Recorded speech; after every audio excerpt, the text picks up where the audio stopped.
How you doing? Yeah! Yeah! You about to get plugged, dude. You really are about to get. Oh, yeah. We're about to get plugged. Holes are about to get plugged in this show. we hear the noises and we heed the call. We heed the call. That's a nice t-shirt you have there. Yeah, we'll segue into this in a moment. There might be a reason why I'm wearing this t-shirt just now. What could that be? But how you going? How you doing? How you doing? I'm great. Working like a maniac. Little sleep, taking care of a little boy that's starting to show the inklings of walking. Oh, that was definitely one of those things where I hoped for it, and then when it got here, I was like, oh fuck, now I got to chase it all around the house. Now I gotta run. Oh, I want to congratulate you because you got an award. I don't know if you know this, but you got an award from the Simple Simon today. Yeah, today.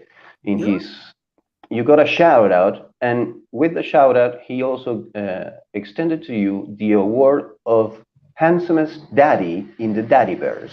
No, that's a lot to live up to. But I don't want to leave him out there for too long, so we'll skip all the pleasantries and we'll say, shame on you when you stepped through to. Oh, I fucked it up. Old dirty bastard. Brooklyn Zoo. He's gonna laugh at me and immediately make fun of me, but here he is, Mr. DJ Linx. Yeah, see, I knew I disappointed him. DJ Linx is in the building. Thank you guys for having me. I see Nick is showing his camaraderie for the strep throat community with the shame on you when you strep through the old dirty bastard. So big shout out to the strep throat community. Yeah. DJ Linx está en el edificio. Gracias. Ay, Dios mío, pero ¿qué es lo que es, loco? Ay, Dios mío. Yeah, sí. Bueno, vamos a empezar el programa en español. Si quieren aprender español, siempre pueden llamarnos a nosotros que les vamos a dar unas clases. ¿Dónde está la biblioteca? Biblioteca. Menteca. Yes, the community reference I get with him. Yo, community is super slept on. Oh my God. Yes. Just like strep throat. Ever since COVID is like this, the strep throat has been thrown to the wayside, and I'm glad you're bringing it back to the forefront, Nick. I'm trying to bring it back. Yep. Yeah. Well, while we were using masks, strep throat indexes went really down, and we need to bring it back. Yeah. Trendsetter, none better. I wish you would. How do you get strep throat? Licking hall banisters, right, by the stairs. Yeah, maybe also you can lick the handles in the bus or that kind of stuff in the subway. See, yeah, I was just licking the buttons in the project elevator building. Oh, that's a good one too. Oh, that's where you draw the line. I draw the line. You walk away with chlamydia by licking the elevator buttons. You gotta use your environment. You know what I mean? Jesus. He learned that from the League of Shadows. So I will catch up with Simon as you mentioned, and I don't know. It's been a crazy week. It's been a good week for me, James. I hit 400 subscribers. Congratulations! Thank you.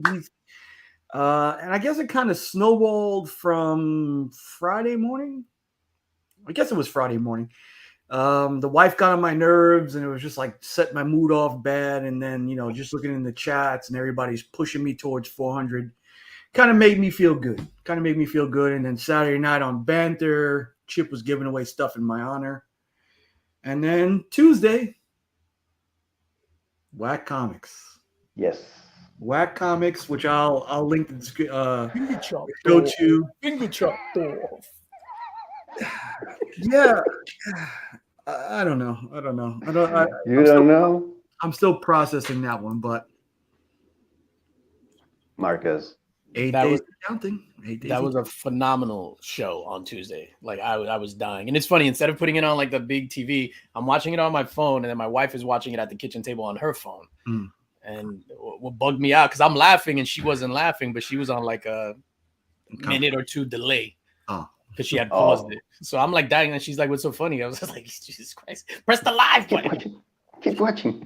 Yeah, with them, it's it's always kind of like in the moment. You don't know what you're gonna do. When Mr. Donald Trump came on, I was just like, Oh God. Oh, I wasn't expecting that at all. Oh my God. You were living your college days. Yeah. I never went to college, sir. Kingsborough wasn't that crazy, okay? I dropped out. Jesus. Well, yo, you went all in on that eggplant, dog. I was just like, dude, not a single word was spoken. What could be said? What could his be mouth said? was full. Yeah, his eyes were full, his ears were full. All the holes were filled. I tried to fill all the holes. Jesus Christ. That's right. Pretty on brand. Enough about me. Mr. Linx, how's your week going? How's my week going? My week has been crazy busy with there's a lot of stuff going on in the personal life, job wise. A lot of people from my company, it's almost like a transition period where a lot of people are of similar age, like a lot of people in the higher leadership positions, and a lot of people are retiring. So my boss is actually retiring in 2 weeks. So I was offered a promotion. And advice to people, I mean, take it or leave it, but advice, if you get offered a promotion, never accept whatever they give you. Always counter. So that's what I'm in the middle of right now. So I countered that, and it's like I'm waiting to hear. Like, never accept what they give you. And jumping on that trend, if you're a comic creator, never give them your price fare. If they ask for a price, don't give your price. Ask them what their budget is. And when they tell you their budget, you can pretty much get a grasp of how much are they willing to bet on their own project, how much are they able to spend, because let's consider that too. Not everyone has a lot of money. And also how much they value the artist's work. Yeah, absolutely.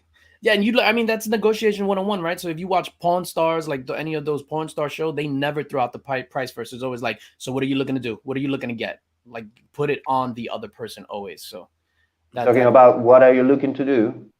What's the position entail for you? How much your work would change? So what does the position entail? Some missionary. Nice. That's my favorite position. Nah, it's with guys. Jesus Christ. And I steered clear of that. I don't like pretzels, so that's why missionary with dudes is just like off the table. This from a guy like tonguing down an eggplant. The position. So currently my title, it's a small company, so we do like a lot of things, wear many hats. But currently my title is senior manager. So it'll be evolved to director of operations and technology. So I basically would be overseeing, which I do now from like pulling the puppet strings, just overseeing the entire company as far as technology and operations goes. And then I have a team of people that report to me. Like they report to me now. It's just that I don't have the official title. I mean, if the dude is retiring, you have already been doing his job for the last, a year at least? So this is part of the problem. Part of the problem was there wasn't a transition period, like a full transition shadow period because of the working from home and stuff. So it's literally like, I'm out, peace.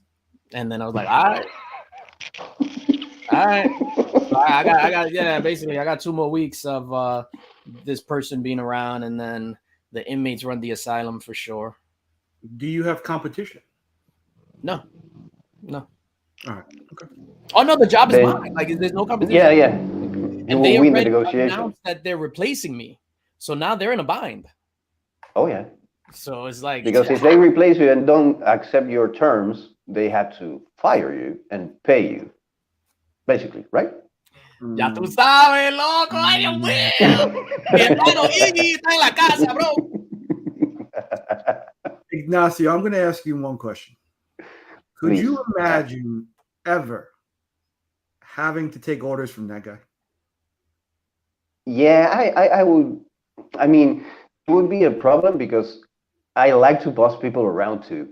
So I'm guessing DJ also likes to boss people around. I'm guessing Unique probably too. No, you know what? Spidey, but not the real Spidey. Sorry, Jose. Hola. For me, anytime I've been close to that position of power, I've never wanted it.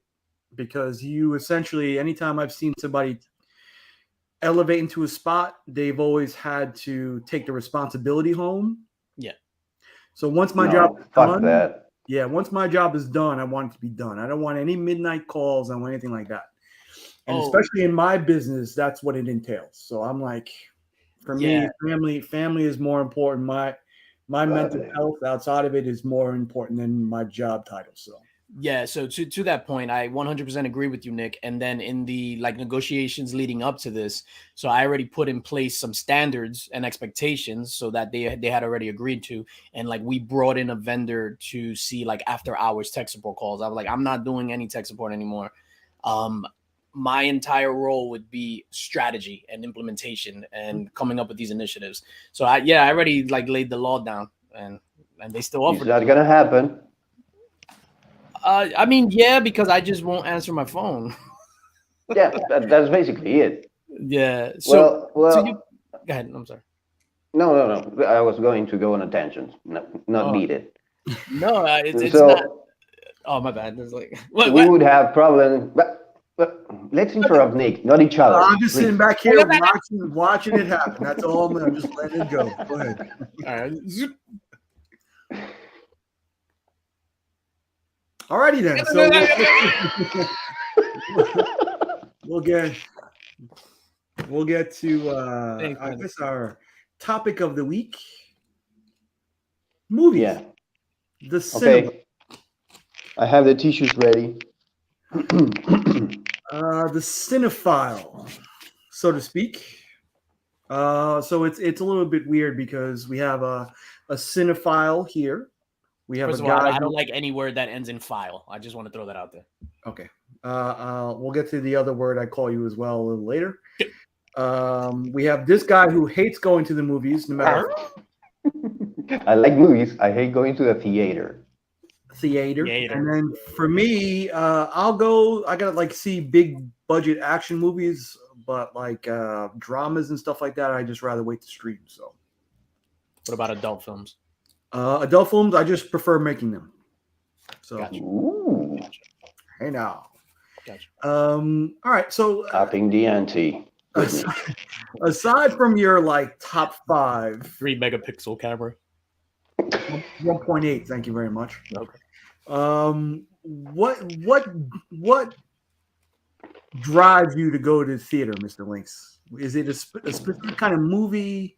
Is it a director, or is it just strike you any moment that you just want to go, or what drives you that you have to go to the theater? Yeah, I mean, it's a amalgamation of things. I love movies. Like ever since I was little, I just loved movies, and that tradition has followed me all the way into adulthood.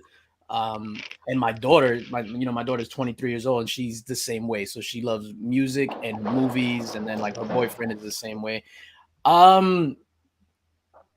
What drives me to go to the theater? It's a thing to, besides loving movies, it's a thing to do. Obviously, I'm not gonna go to the movies to say every single movie, especially as like prices. Like for me, it's $20 a ticket to go to the movies. That's just the ticket, and me and my wife is like, and that's $40 just to walk in the door. So, but I just love movies. I don't know. And then what happens is one of the few shared experiences. Movies and I think like sporting events and maybe like opera, ballet, a play, whatever the hell, where people go into a room with the same intentions, right? So they're going to go in the room, sit down with the intention to enjoy this piece of art, and you get to experience that together in a room of like 200 people. So I think that's pretty cool. It's one of the few things that that's like that. Yeah, that's one of the things I don't like. I don't want to share it with anyone. Roscoe. I think it definitely enhances the experience. It could either enhance or detract from it. What did we go? We just went to go see Sonic, all right, which was good. But for my last two movies, I got stuck sitting next to somebody who had restless leg syndrome, and it drove me bananas. It drove me bananas the entire movie, where it almost Why got to didn't you say something? I'm that person that says something in the movies. Dude, cut it. Shut up. What the yeah. fuck is this? I'm The the one that first complains about the movie also. So yeah. The first one was the Batman, and it was a packed theater, so I had nowhere else to go. So why? And then the second one, I was with my son, and then I don't want him to see anything happen just in case. You know what I these mean? guns in action. That guy was probably like, man, I was in the theater and this guy sitting next to me had restless finger syndrome. Have you tried that approach? The guy is moving his leg and you touch his leg. No, you like that. You go into his popcorn like that, like, but slowly so that he can see it. Like, Now this guy, he has a Voodoo Library that is probably about 15,000 movies and TV shows. Jesus So, Christ. See, my bad, Nick. To go to the point that you made about why I love movies. So as a kid, like my parents let me watch whatever I wanted, right? So we would just watch whatever, this and that.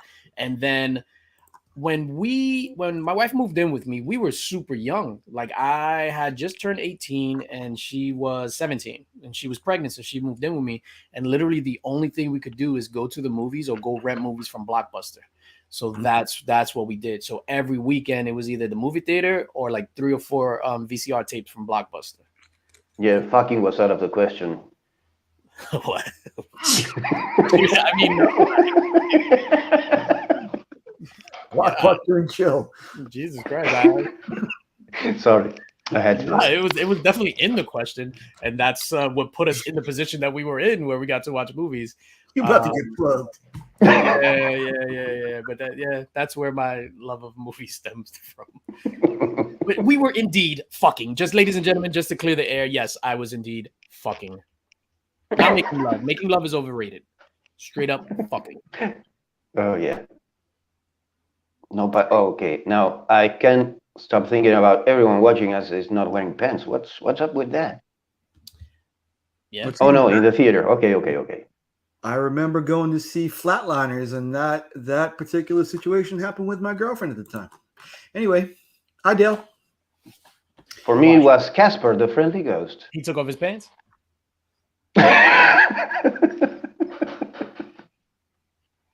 So for me, it's like I have to go see superhero movies. I'm usually like the first, like Thursday night, the first show I gotta go. War movies, like I still remember going to see Saving Private Ryan for the first time. So that too. Third Ave, AMC Theater on Third Ave. I saw it in Battery Park, Mm-hmm.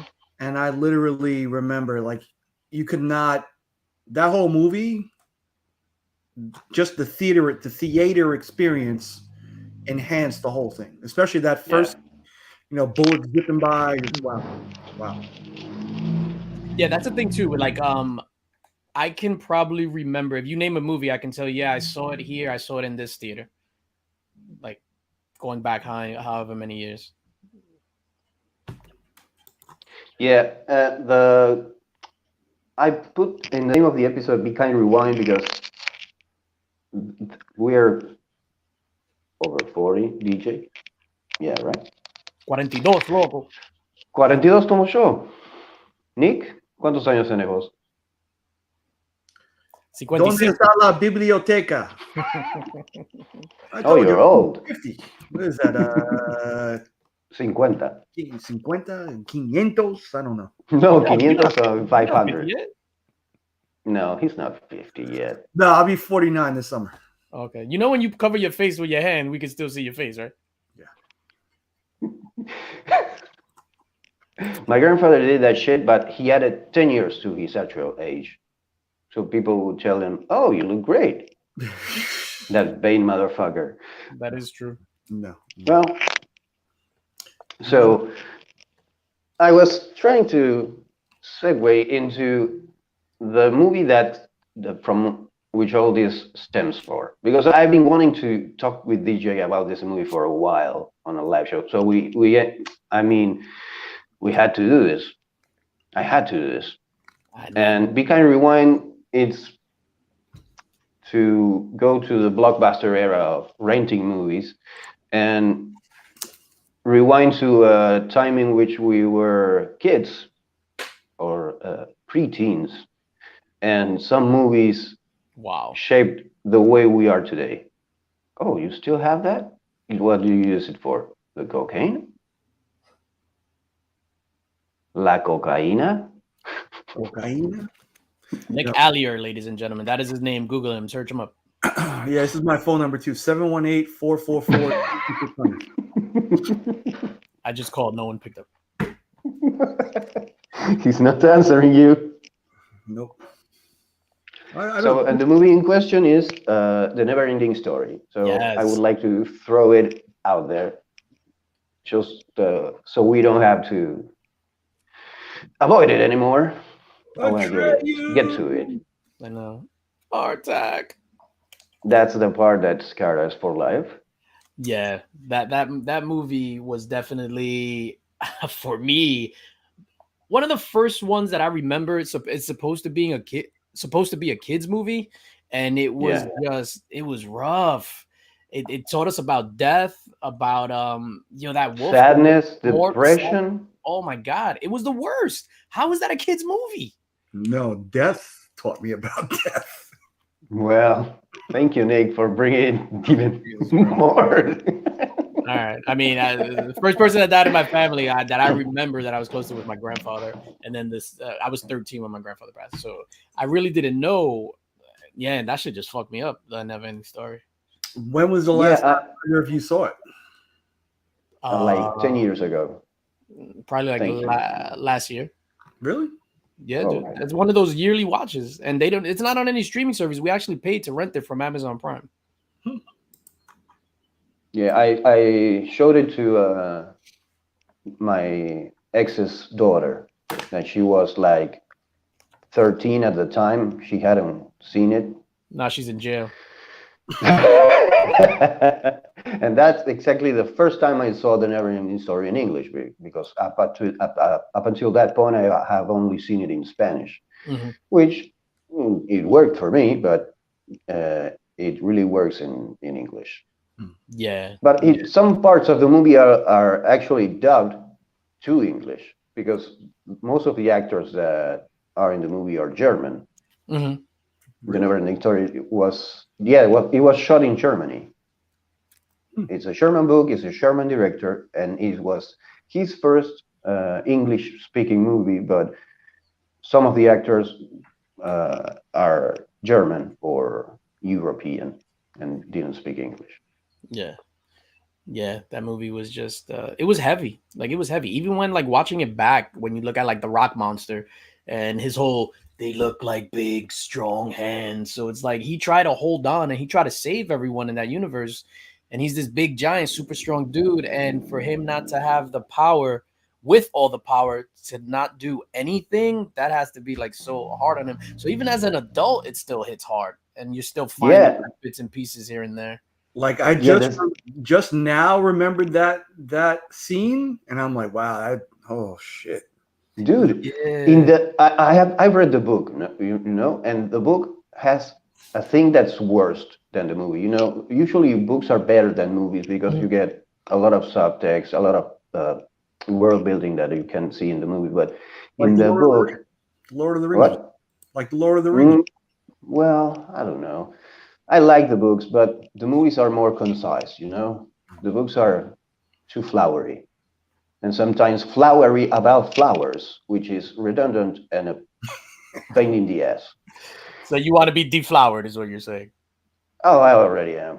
Don't worry. Gotcha. No need to plug me. or fill my holes. Anybody with a beard You're like about to that, get plugged. anybody with a beard like that has been deflowered already. Look at him. Nice. Yeah. You don't get this look if you haven't been deflowered. So in the book, Artax, the horse that Atreyu tries to save in the swamps of sadness, and the horse is so sad that he lets himself drown. In the book, the horse talks. Oh boy. And I'm getting goosebumps because the horse is talking to Atreyu while he's dying, choosing to die. And it's, oh, dude, come on. Could it be worse than the movie? Well, it could. You could have seen the movie and then you read the book and there's a talking horse. And the talking horse is choosing to die. And he's telling you about it. Oh, thank you, Michael Ende. Fuck you. Wow. So, I'm never going to read the book, especially now. No, the book is really good. I can imagine. But what was the horse saying, though? I That was on White Comics. I regret it all. Oh my God. Jesus Christ. Yeah, but the good thing about the movie and the book also is that the stakes. Take that carrot out of my ass. Oh my God. Stop horsing around, Iggy. Our tags. Oh, good. All of you naysayers out there now. Hey. Oh. Hey, Chris. Jesus Christ. So the stakes are really high in the movie. You know, in the book too. I mean, the world is ending, and we suffer through the movie because it's a movie about dealing with the loss of a parent, dealing with the loss of your entire world. Because Bastian in the movie, his father, it's almost like another bully for him because he gets bullied in his house because his father is not in tune with him because you're too imaginative, you have to stop living in a fantasy world. Dude, I felt so identified with that little kid. Especially the one in the book because he's a chubby kid, and I was a chubby kid when I was like when you hear younger. stories about Richard or Franklin or Shane, you kind of identify. You know, everybody's got that bully moment. Yeah. So in the story, Bastian Balthasar Bucks, he has lost his mother recently, and the whole thing has a meta text of loss, basically, because the world, the childlike empress has lost her name. They are losing their world, their fantasy, or how do you call it? Fantasia, because it's Fantastica in German and in Spanish. No, in Spanish it's Fantasia, but they are losing their world. She lost her name. They are losing their world to the nothing. I mean, because it's emptiness. There's nothing attacking you. I mean, in the book, there's the others, the manipulators, but they are not in the movie, so fuck them. So everyone loses. Well, the Rock Eater loses his friends, his newfound friends. Atreyu loses his friend, his horse. Even the Artax loses his will to live. And these are all facets of loss, stages of grief, and it's a really good book, basically, and a really good movie to teach kids about suffering, because, I mean, we have to learn it somehow. Yeah. Would you rather learn it that way or learn it the way I did? I mean, I watched the movie like a year after my grandmother died. My grandmother died when I was 7, and I saw the movie when I was 8, as far as I remember. So I have a pretty mixed experience about that. So, in an offshoot question, do you think it's better to expose a kid like that to, say, that movie or Bambi? Does that make it easier to deal with, you think, when you're young? I've never seen Bambi. I've seen Bambi. I don't remember, but I remember his mother gets shot. His Yeah, father it's gets like shot. Shot or something like that. Or what was the other one? Old Yeller. Old Yeah. Yeller, yeah, with the dog.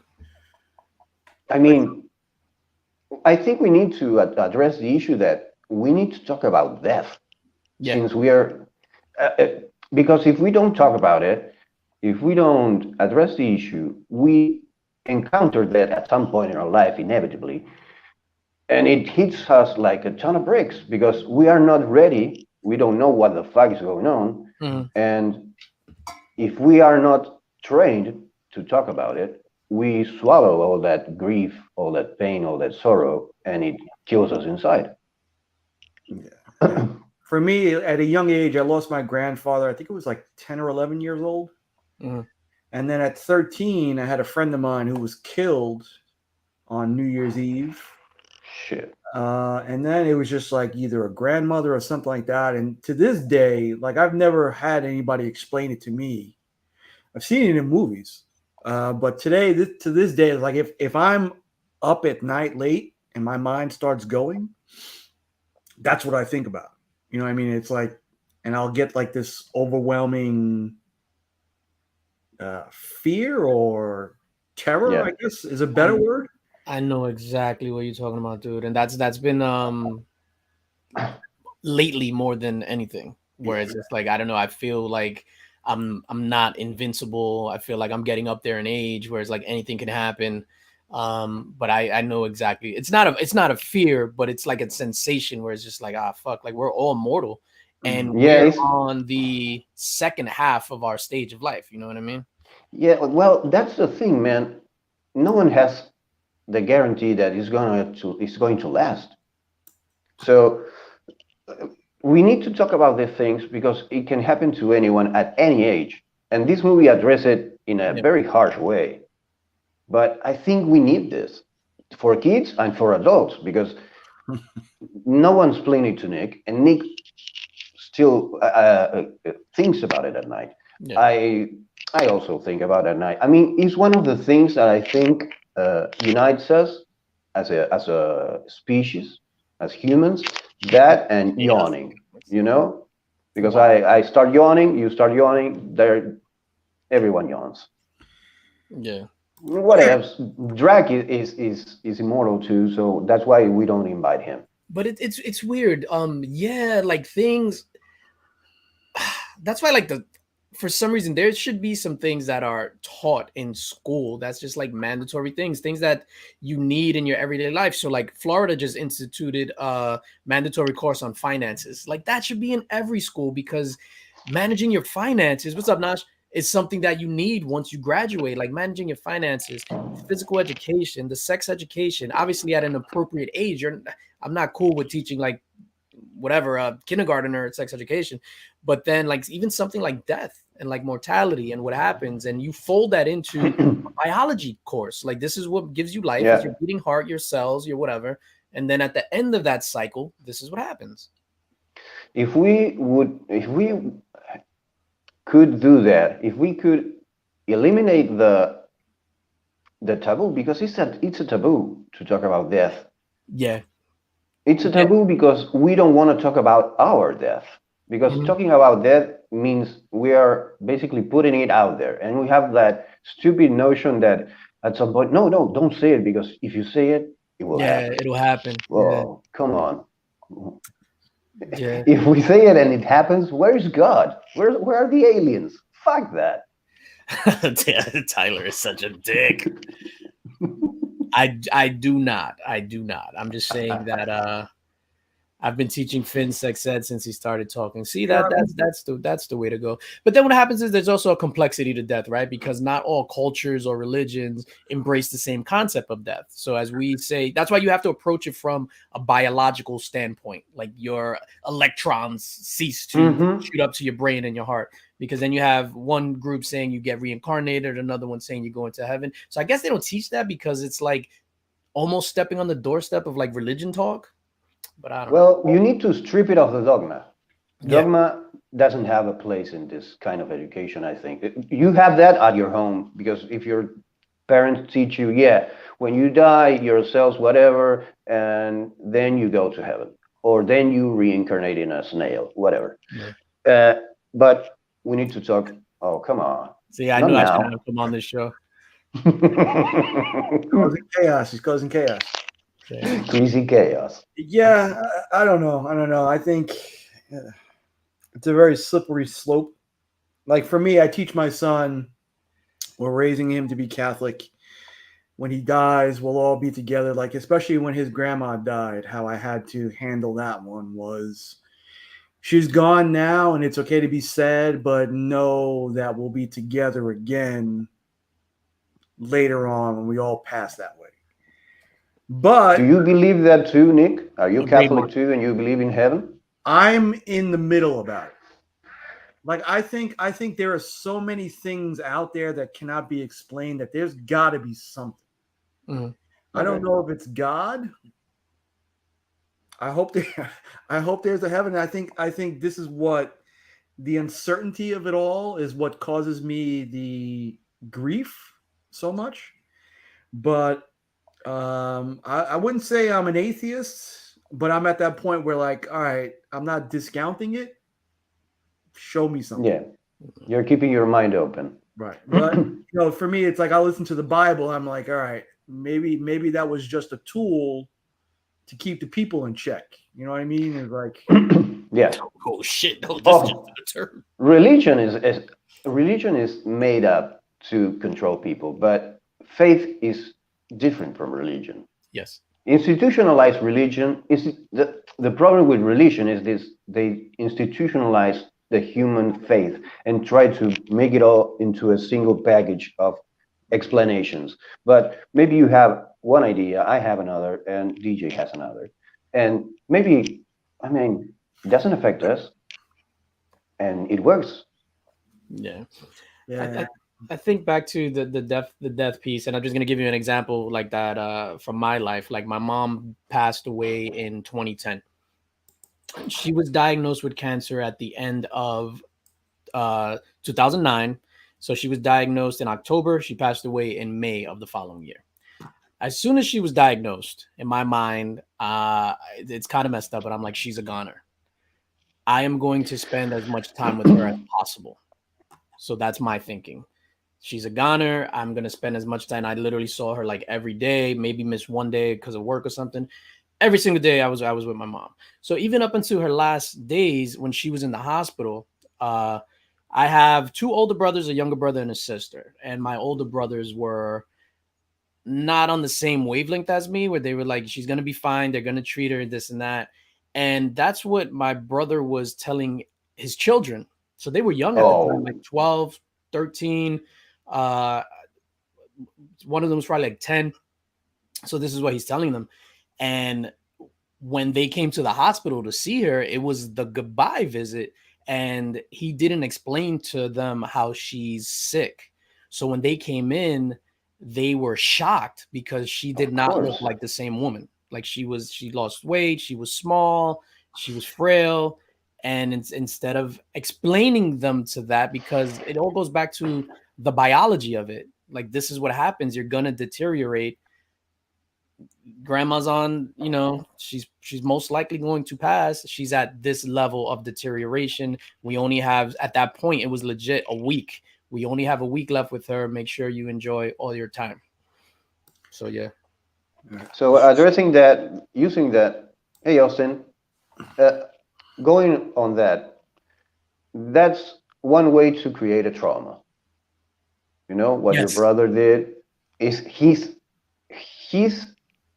capabilities to deal with the situation, he translated it to his kids, basically, because apparently he wasn't able to deal with the situation either. No judgment there. I mean, we deal with the shit that comes to our lives the way we can, but we have tools, and tools can be shared. Trauma is going to be there no matter what. We're going to experience trauma in our lives. We can avoid it. We can try to avoid it, but it's going to bite us in the ass at some point. Yeah. So I prefer the trauma that's, and it's pretty crazy to say it this way, but it's controlled trauma. Basically, you expose someone to a harsh truth, but in a controlled environment. Yeah. Yeah, look, this happens to everyone, and I'm gonna die, you're gonna die. I mean, I tell that to my 10 months old son while I talk to him. Dude, I'm not gonna be here forever, but I'm going to be here with you as much as I can to teach you, blah blah blah. He doesn't understand it. My wife sometimes tells me to shut up, so I try to do that when she's not around. But I think we need to educate.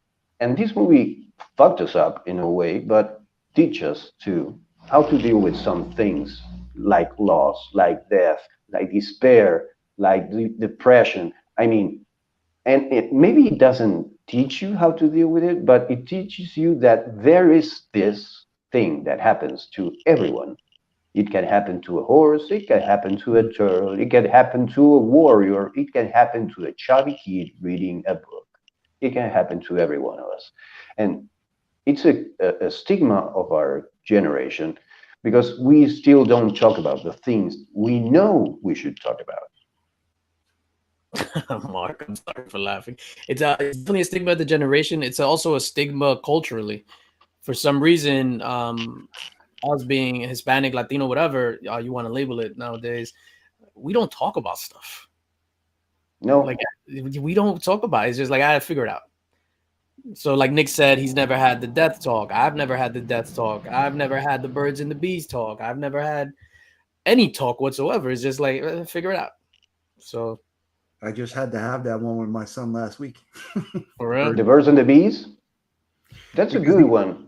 They're showing them the puberty video in school, and it's like, all right, biologically. So I guess they're doing the biological part of it.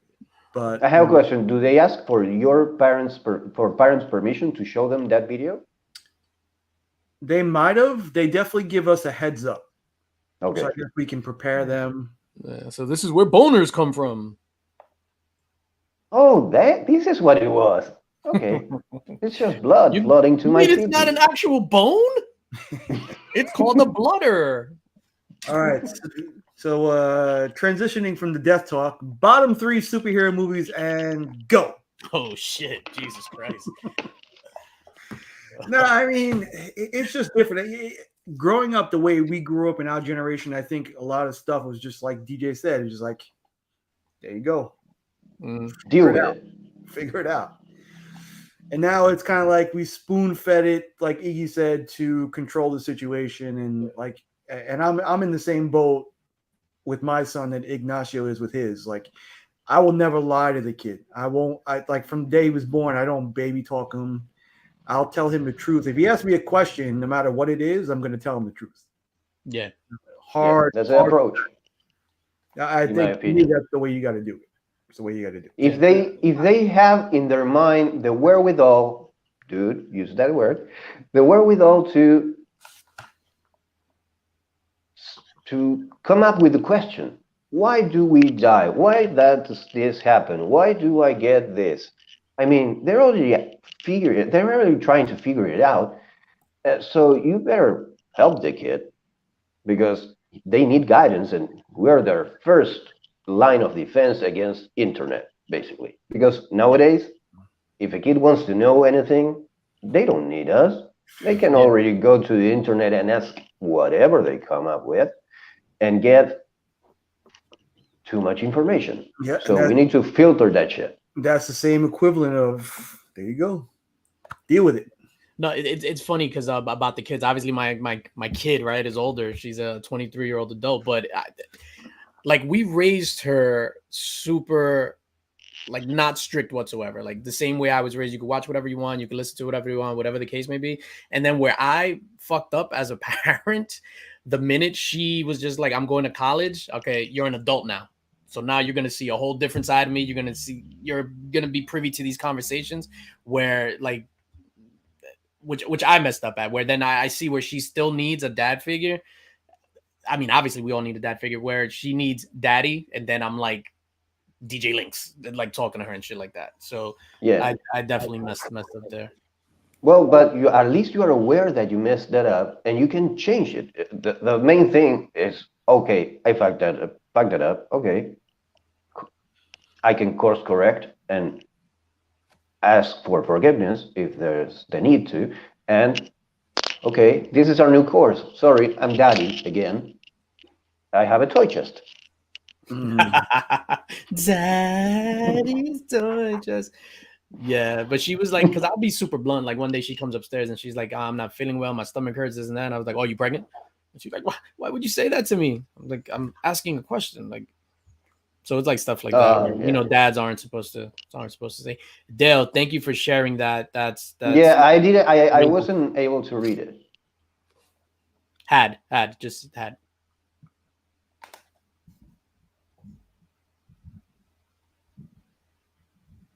Yeah, and that goes back to Thanks, my Dale. C3 talk of, it's incumbent on you to just keep going to the doctor. Yeah, I need to. Yeah. And also, too, it's incumbent upon us to kind of break that cycle. Like a lot of talk, like from Nosh, he says the Black community doesn't talk about things. The Mexican community doesn't talk about things. The strep community can't talk about things because their necks hurt.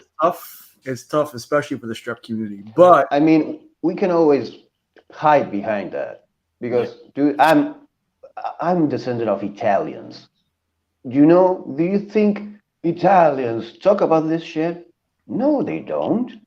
They all macho and the Cosa Nostra and all that. But speak to your mother. That's what it is. But thankfully, when my father told me, speak to your mother, my mother is a progressive woman, and he told me the truth.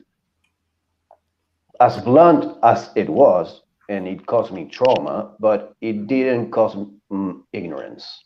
Yeah. It didn't cause me to hide from the truth. It's a double-edged sword, but our cultures cannot define how we want to be in the future. Our culture is what we have as baggage, but it's like ancestral shit. It's not what we want to be. And we are today living in a world that basically our culture is this YouTube thing that we're doing. I'm not Argentinian.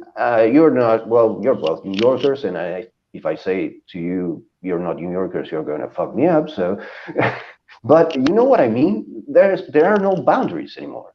Yeah. But there still is the generational curses that the cycle that we have to break and we have to get out of in order to move forward. So, in order to move forward, sometimes we need to lose things. And sometimes, well, I think Travis sent us a question about losing something or getting rid of something. Do you have that on cue? Yes, that is a good segue. Let's take it. What about that? Oh, shit. We'll go. This was very lighthearted, by the way. We'll go maybe cry for a bit and we'll come back. But here's one of my favorite segments. TM asks.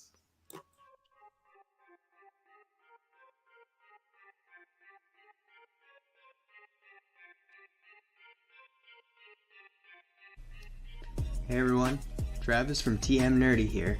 You guys are watching Two Nerd Dads with Nick and Nacho.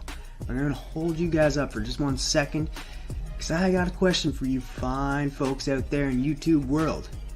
If you could remove one color from the entire world, what color would it be and why? Fill your holes with that question. Back to you, Nick and Nacho. How dare he break our conversation? Well, I think we needed it. It could easily go back with depending on the answer.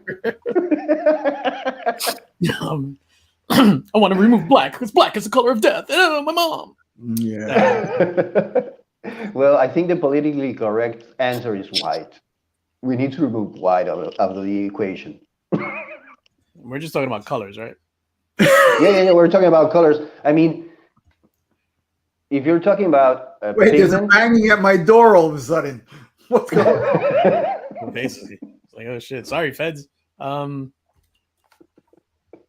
So black and white don't count because those aren't really colors, right? Those are the absence of colors, and then white is like too much color or some shit, right? So is that a technicality? I mean, depending on the theory, if you're talking about pigment theory of color, it's not the same as light theory of color, but are we going to nitpick that way or just go with the color? I don't know. It's a tricky question, especially I for would say me. let's take black and white off the table because I don't want this video surfacing and be like they chop it up and be like DJ Linx said we should get rid of white. And it's like, I mean, we still have deep fake, man, and that's pretty Chopping up your scary. finger. Chopping up your finger. Chopping up your finger. yo, finger chopped off. Finger chopped off. I've been thinking about this since I saw the video yesterday when Travis sent it to the group chat, and I have an answer, and Okay. I think we should get rid of brown. Whoa. Straight up brown. Okay. So then why? Yeah, brown, like the shit brown, the color of shit. Mhm. That specific brown that no one wants in anything. You don't want a clothing that looks like that. You don't want your shit to look like that even. That's not That true. brown. I bought a shirt the other day. I went in the store and I was like, "Excuse me, can you point me to the shit brown section? I want to get some shit brown clothing." Well, in my world, it doesn't exist. Okay. You can have all the rainbow, but not the brown. Even, well, maybe some things are going to change color, like chocolate, because there's certain mixes of chocolate that look like shit, and in the right consistency, you don't want to eat that. Yeah, poor UPS. Now our CGC deliveries are gonna be late because of Iggy. Later. What would I get rid of? I would get rid of that color that's like borderline, like greenish yellow. That is just like pure, Like mustard. almost. Yeah, like a mustard. Yeah, mustard gotta go. Mustard gotta go. The Okay. condiment and the color. All right. So we got rid of shit. We got rid of piss And mustard. and mustard. What's left? Come shit. Yeah, I don't want to get rid of that. Good point, brother John. Because when the doctor says, "Hey, what color is your stool?" You're not gonna say, "Oh, it's peach." Then he's gonna be like, "Yo, you got a problem. Like, it can't be peach." Well, I think I'm approaching it from the artist point of view. I try to not use nor white, nor black, nor brown. I don't like to use the extremes. Mhm. So I use filters to not use or select colors that, I don't know, either full black, 100% black, 100% white, like and browns. They all, I don't know why. Oh, Nosh head. Oh, you're right, Nosh. Iggy hates Mexicans. You heard this? You heard it here first, ladies and gentlemen. I mean, that's what I. Well, That's what I was No, saying. well, I think you could paint me racist, but it wouldn't stick. We could paint you racist, just don't use brown. I'm going to commission you for a comic book, and it's going to be called like "Something is Killing the Shit," and you have to use brown. I can always. all right. I can so always reject. DJ Linx, do you have anything upcoming you want to plug? Oh, I'm about to plug you. What I got? Nah. Oh, In the Mix tomorrow. So yeah, today's Thursday. In the Mix tomorrow. So In the Mix tomorrow is something different. If you follow me on IG, you see I did a post.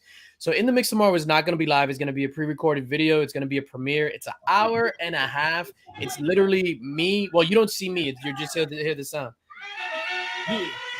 Yeah, what you know about going out? Head West, Red Legs TV, all up in the head rest. I live it up, right? Yeah, so it's a mix. It was the last party that I did before COVID, so I got that recording, and I was just like, you know what? Let me just upload this to YouTube, and it's just all you're gonna see is a visual of a cassette. The things are gonna spin, and it's an equalizer, so you see it go with the tempo of the music. And grab your drink, grab your smoke, turn down the lights, crank up the volume, and just have a good time. It's episode 43, DJ Linx. Nothing but bangers dance party. So it's gonna be different. I want to address a comment that Nosh made. If you can highlight it again, Nick. He's not trying to peg me as a racist. I know, man. I took it as a comedy bit. But if you want to peg me, just call me. That's it.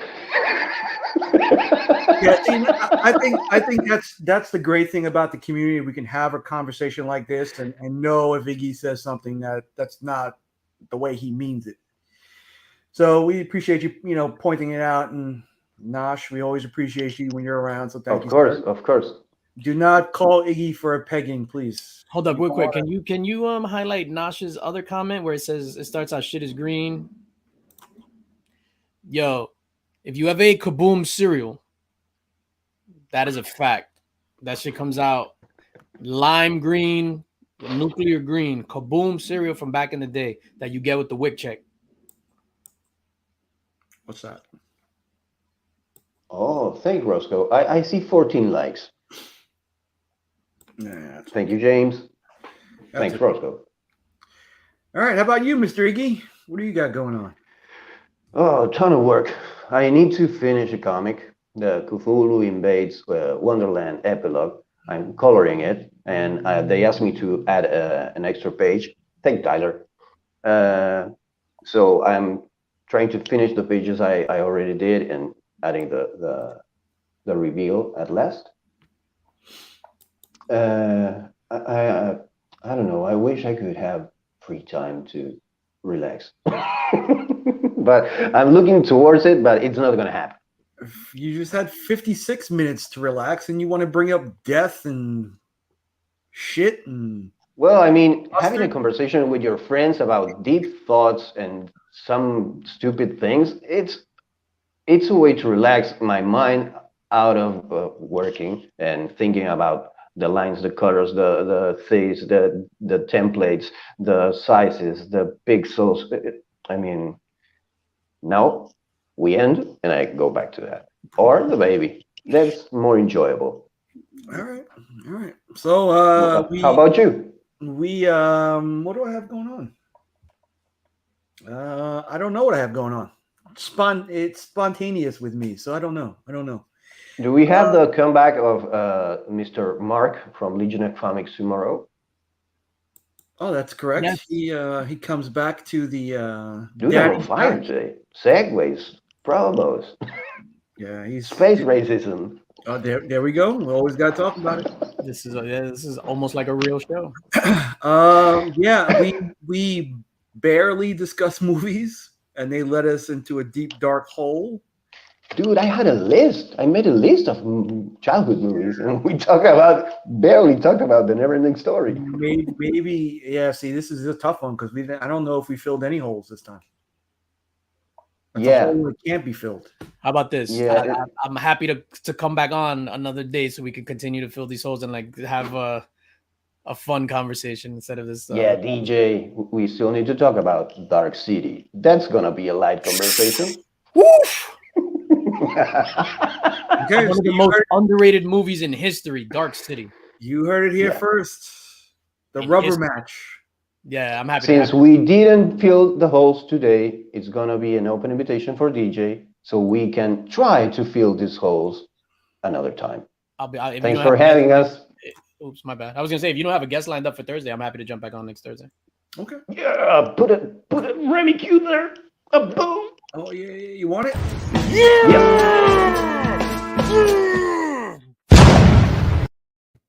All right. Love you guys. Thanks, Remy. Chat. Thanks for coming out. Thanks, everyone. Appreciate it. Thanks, DJ. Mark is hilarious. In the mix tomorrow night. Chicken, what? Where he discusses party time. Excellent. Nothing but space racism. Fuck, you guys already saw it? Let me see it. Oh! Shit! Oh! Y'all see that? So, Tyler, do you want to build a snowman to plow away all night? It doesn't have to be a snowman. It can be me. I'll be clipping that too.